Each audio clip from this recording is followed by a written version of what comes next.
Leon, people don't realize, Leon and Glenn Campbell were two of the greatest session players of all time. Yes. But, you know, they were the only ones really that became stars. Exactly. You know, went on their own.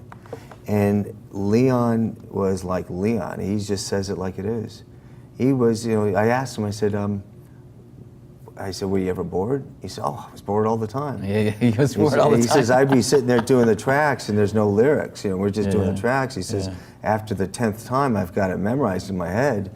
He says, I start writing lyrics in my head of what this song, maybe it was going to be, you know, a Sonny and Cher song, but he's writing his own lyrics.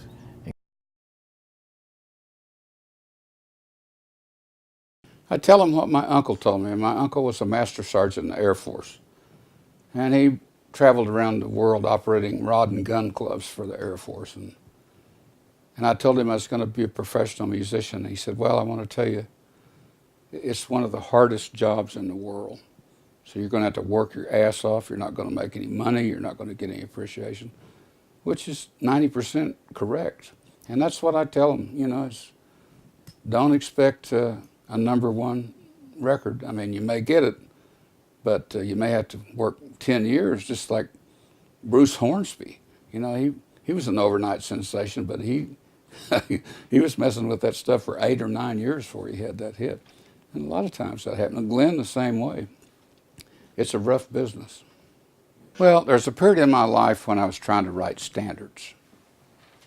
A guy, a baritone player for Tower of Power, came up to me one day, Doc, I think his name is, and he said, Leon, how do you get all those people to cut your records? He said, I've had 12 #1 records.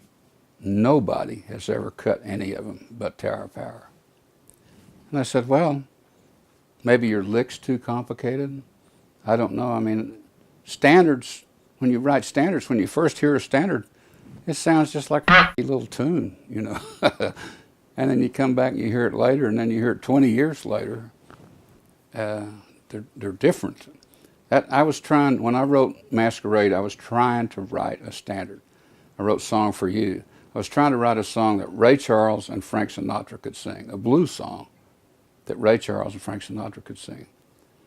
20 years ago, I don't know what the number is now, but 20 years ago, Song for You had been cut 129 times. I don't know, that was before Ray Charles cut it. Masquerade was cut 43 times before George Benson cut it.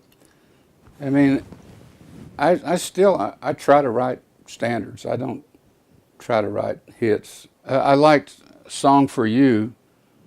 Herb Alpert had bought that grand from Western Studio 3. It was my favorite grand piano in Los Angeles. And Herb bought it. And when I played that, I'd never played it that way before. I'd never played that intro before. I just, all off the top of my head, I mean, which is the story of my life, really. And basically, I was trying to sing like Bonnie Bramlett.